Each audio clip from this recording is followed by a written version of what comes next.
Proseguimos con nuestro curso sobre el credo de nuestra fe. En esta oportunidad vamos a reflexionar juntos, a encontrarnos juntos con el artículo del credo que se refiere a la encarnación de Dios, que es continuación del anterior. En el anterior se nos mencionaba el origen de Jesús, el origen en Dios, desde siempre en Dios, Dios de Dios, luz de luz, engendrado, no creado. El origen en la Trinidad de Jesús.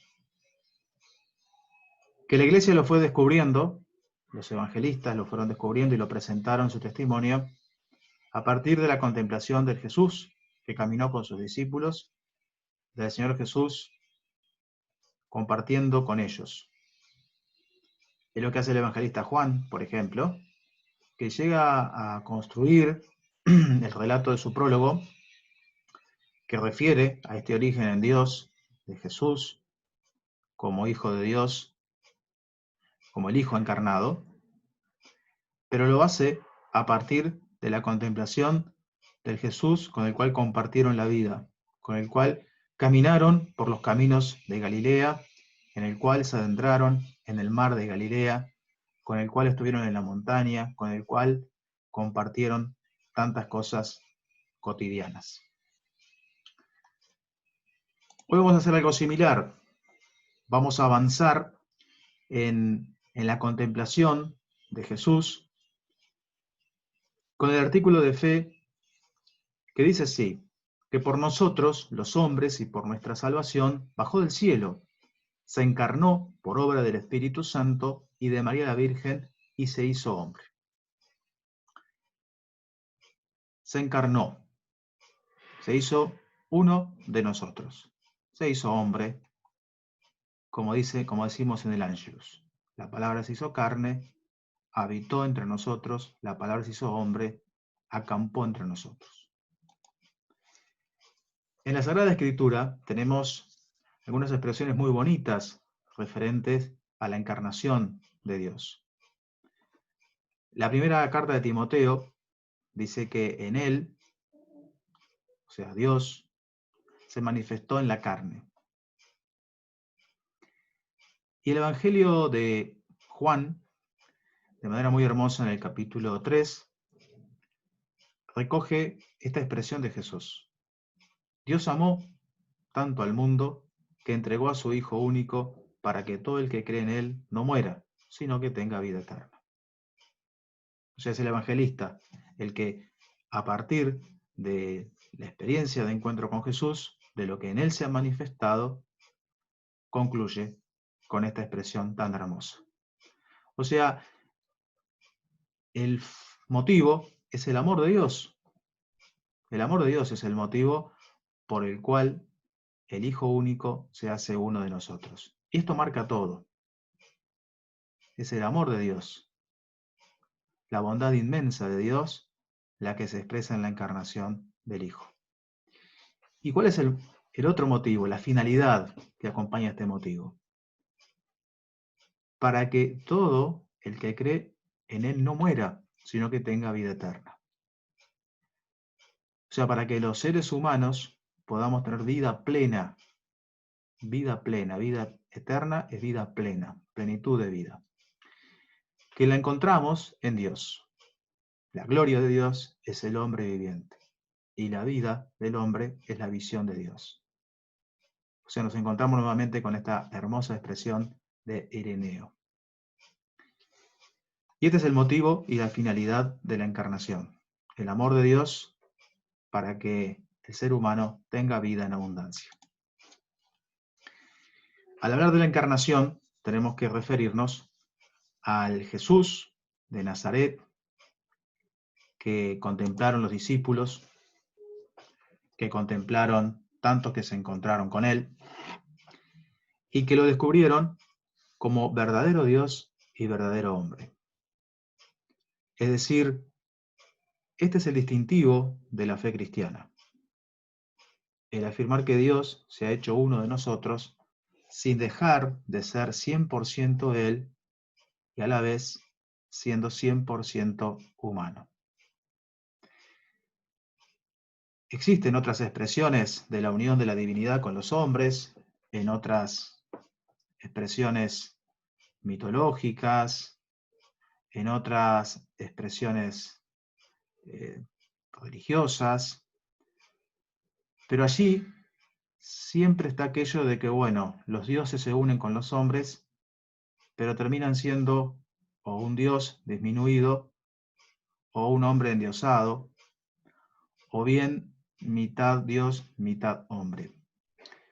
En la encarnación de Dios, en Jesús de Nazaret, encontramos la armonía perfecta, es decir, Dios se hace plenamente hombre, verdaderamente hombre, en Jesús, sin dejar de ser plenamente, verdaderamente Dios.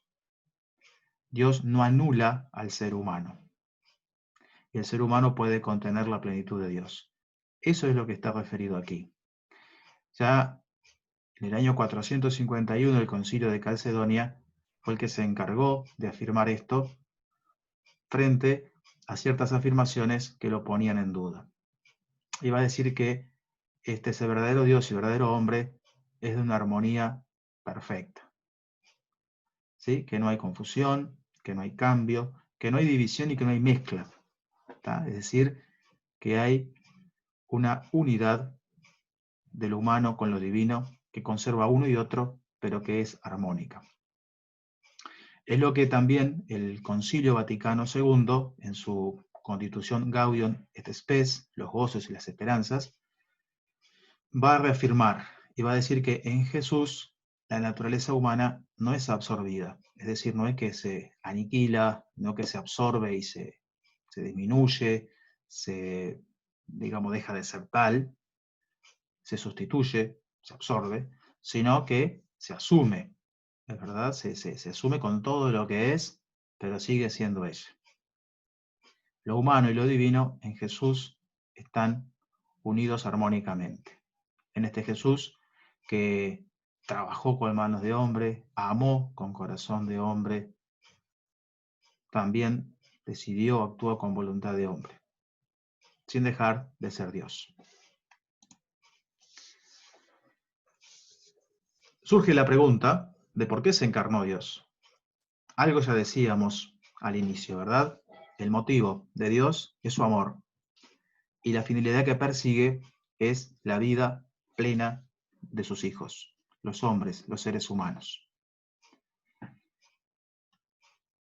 Pero bueno, esto tenemos que decirlo y concretarlo a partir de lo que contemplamos en Jesús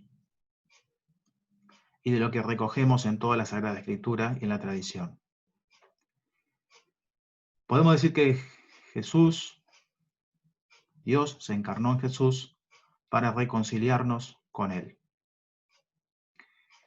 para que nosotros podamos vencer el pecado, la división que el hombre ha provocado al apartarse de Dios, aquello que llamábamos el pecado original, aquello que ha dado que el hombre esté en enemistad con Dios. Entonces, Dios, al encarnarse, al hacerse uno de nosotros y para darnos vida plena, nos reconcilia con Él nuevamente.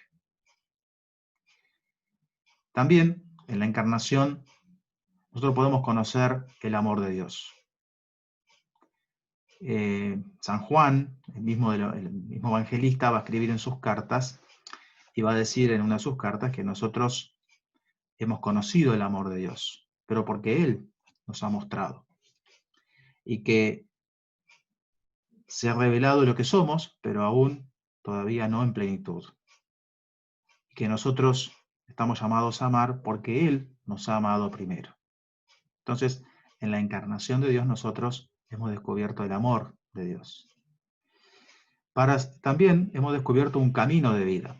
Por eso la encarnación también en Jesús se nos presenta como modelo de nuestra relación con Dios.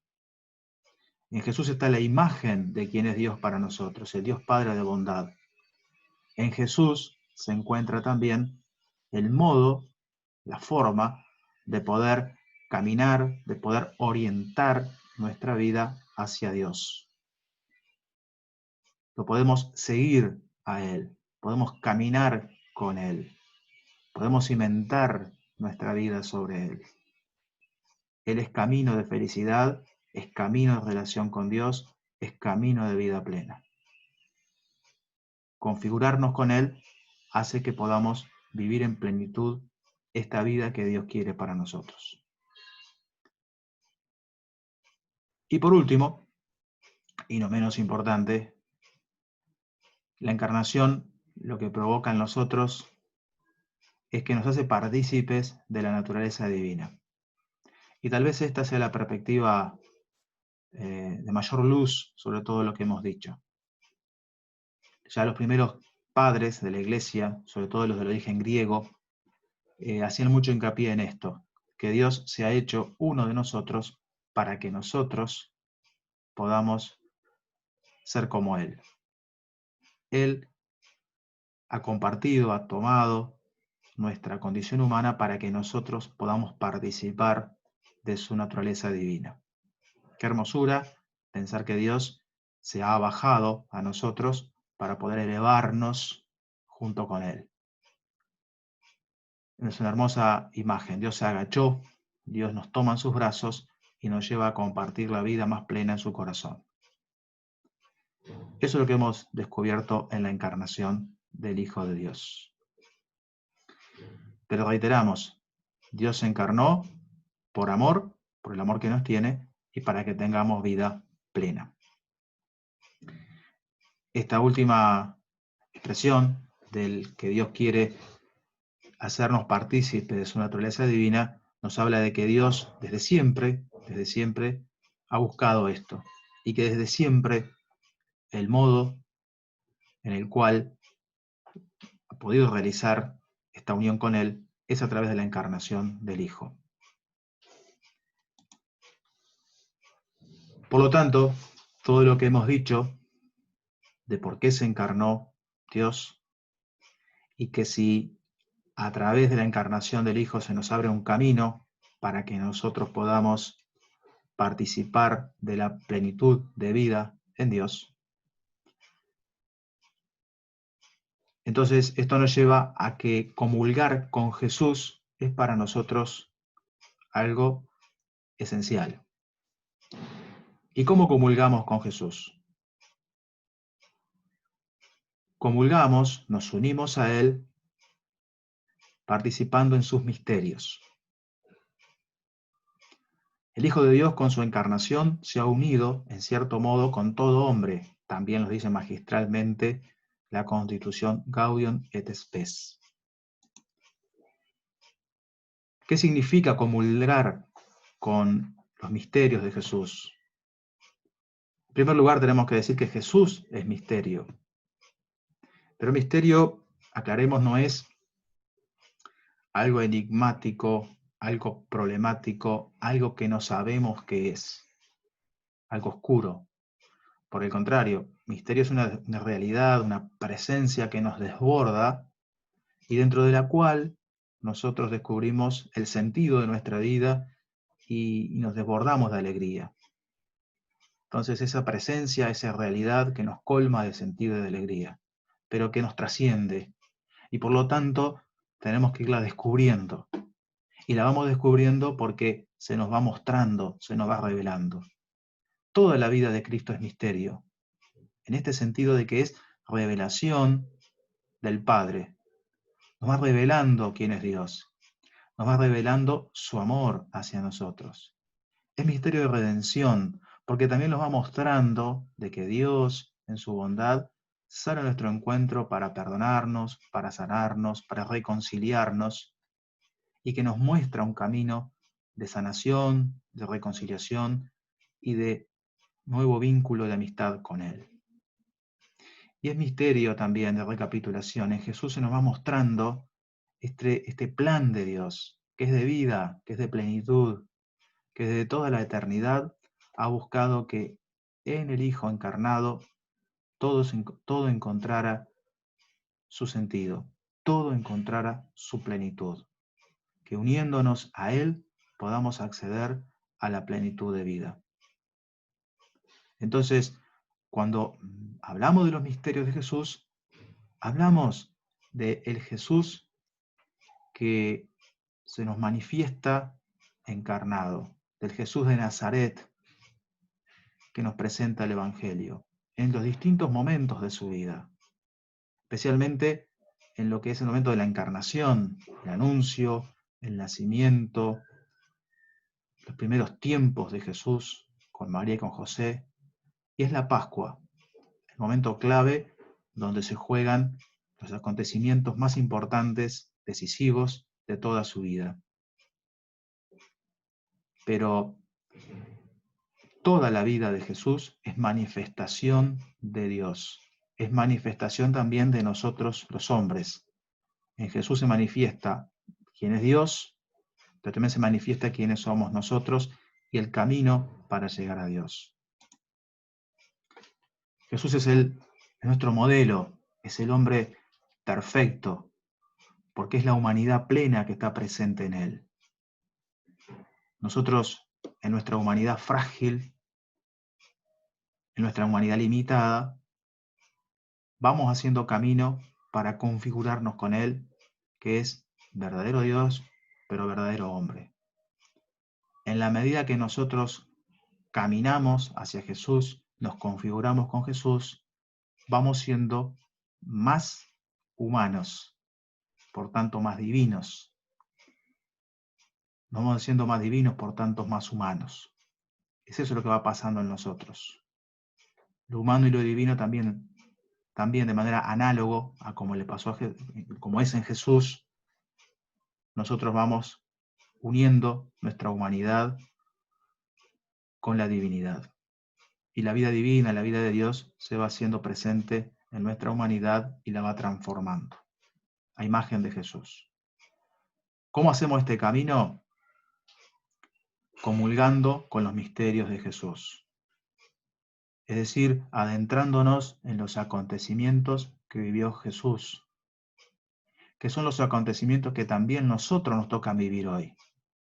En la medida en que nosotros vamos viviendo nuestros acontecimientos como misterio, es decir, como lugar de revelación de Dios, como lugar de encuentro con Dios, como lugar de comunión con Dios, también vamos transformándonos cada vez más a similitud de Jesús, el Verbo encarnado. En Jesús descubrimos los preparativos de su venida, que tienen que ver con el anuncio a María, que tienen que ver con todo ese contexto donde María recibe el anuncio del ángel, donde José también decide acompañar a María en este proyecto y deciden prepararse para recibirlo. Los misterios, le siguen los misterios de la infancia, donde vemos a Jesús sometido a la ley del crecimiento humano en una familia, creciendo sí en gracia, creciendo en todas sus dimensiones de persona. Es decir, Dios encarnado, al asumir nuestra naturaleza humana, asume también nuestros ritmos de crecimiento. Lo descubrimos en el misterio de Navidad, tan frágil aquel niño en un pesebre. Descubrimos a un Dios que se despoja, a un Dios que se abaja para que nosotros podamos elevarnos. Descubrimos los misterios de la vida oculta de Jesús, es decir, sabemos de la infancia, sabemos del nacimiento por los evangelios, pero después hasta los 12 años tenemos algunas noticias de él en el templo, pero después, hasta los 30 años, cuando aparece su ministerio público, no sabemos qué pasó, no hay relato. Pero obviamente que es en este tiempo llamado vida oculta, es el tiempo en el que Jesús trabaja, está con su familia, es parte de un pueblo, es parte de una cultura. Pues bien, es el tiempo en el cual nos habla de un Dios que comparte la cotidianeidad humana. Los misterios de la vida pública de Jesús, obviamente por su carácter de públicos, son los que más conocemos y donde se nos adentra en lo que Jesús anuncia de Dios, el reino de Dios en el centro de su anuncio. El reino de Dios es ese gran proyecto de felicidad para todos, de vida plena, en abundancia, cuyo centro son las bienaventuranzas, cuya ley es el amor, donde Jesús sana, cura, donde Jesús hace unos gestos enormes de salvación y de vida, donde se nos manifiesta la plenitud de Dios en Él, donde se nos manifiesta el camino, donde se nos manifiesta la propuesta más plena de Dios hacia nosotros como camino de felicidad. Es decir, unirnos a los misterios de Jesús es contemplar la vida de Jesús como manifestación de Dios en su humanidad. Y es también comprometernos en seguirlos a Él, para que desde nuestra humanidad, que también vive esas situaciones humanas que vivió Jesús, las podamos vivir en comunión con Él y las podamos vivir desde Dios y hacer que en ellas suceda la manifestación de Dios. Y que nuestra humanidad se vaya transformando cada vez más a imagen de Jesús para irnos llenando de la vida de Dios. Toda la vida de Jesús es misterio, toda. No solamente la Pascua, no solamente la cruz. Esos son los acontecimientos centrales que expresan en su plenitud toda su vida. Esto quiere decir que toda nuestra vida debe estar envuelta en la presencia de Dios. Toda nuestra humanidad, toda nuestra persona, todos nuestros acontecimientos son lugares donde se puede manifestar la presencia de Dios y donde nosotros estamos llamados a llenarla de esa presencia y a unirnos desde ahí con Jesús. No es solo cuando vamos al templo a rezar, no es solo un momento determinado de la semana, es toda nuestra vida, todo tiempo, en todas sus circunstancias, las que se ponen en comunión con Jesús. No podemos dejar de hablar de que se encarnó Dios, del Jesús, Verbo encarnado, sin mencionar a María, la Virgen, de quien nació. María es grande, pero su grandeza proviene de su relación con Jesús. Lo que creemos acerca de María se funda en lo que creemos acerca de Cristo. No podemos valorar a María sin hacer referencia a Cristo. Ella es la Madre de Dios, la Madre de Cristo, pero también es cierto que lo que vemos en María también nos ayuda a comprender y a fortalecer nuestra fe en Cristo. María es discípula de Jesús. Además de la madre de Jesús, es la discípula, es la que como primera discípula nos ayuda a nosotros a cómo acercarnos a Jesús, a cómo ir contemplando la presencia de Dios en nuestra humanidad. Ella que conservaba todas las cosas en su corazón. Por eso que puede ser muy interesante, muy novedoso que cuando rezamos el rosario podamos situarnos no tanto dirigiéndonos a María, lo cual está muy bien, pero que sintamos que María está con nosotros. Con ella contemplamos a Jesús, contemplamos los misterios de Jesús. ¿Para qué? Para que al contemplar los misterios de Jesús descubramos la presencia de Dios y que nos dé pistas para que nosotros, en nuestra humanidad, podamos unirnos a Jesús y que del mismo modo que Dios se fue manifestando en su humanidad, se vaya Dios manifestando en nuestra humanidad. Y del mismo modo que Jesús unió la humanidad a Dios, también nosotros nos podamos cada día más estar unidos a Dios. Porque como decíamos al inicio, Dios nos ha dado a su Hijo para que el que crea en Él tenga vida plena. Creer en Jesús es decidirnos a unirnos a Él, es configurarnos con Él. El bautismo es nuestro momento que se hace presente a lo largo de toda nuestra vida y que lo ratificamos constantemente, día a día, año a año, mes a mes, es decir, siempre estamos ratificando nuestro bautismo, que es adherirnos a Jesús desde nuestra humanidad para llenarnos de la plenitud de Dios. Para finalizar, recemos la oración que se nos propone en la vigilia de Navidad, en la noche de la Navidad. En la misa, la oración de ofrendas es esta que está aquí, y que de manera muy bonita expresa lo asombroso de este Dios que se hace uno de nosotros para que nosotros podamos ser como Él. Allí se habla de este sagrado intercambio entre lo humano y lo divino. Desde siempre Dios nos ama, desde siempre Dios quiere nuestra vida plena, desde siempre Dios ha soñado con la encarnación del Hijo, para que podamos nosotros compartir su plenitud. Acepta, Señor, la ofrenda de la fiesta que hoy celebramos para que, por este sagrado intercambio, seamos semejantes a aquel en quien nuestra naturaleza está unida a la tuya. Por Jesucristo, nuestro Señor. Amén.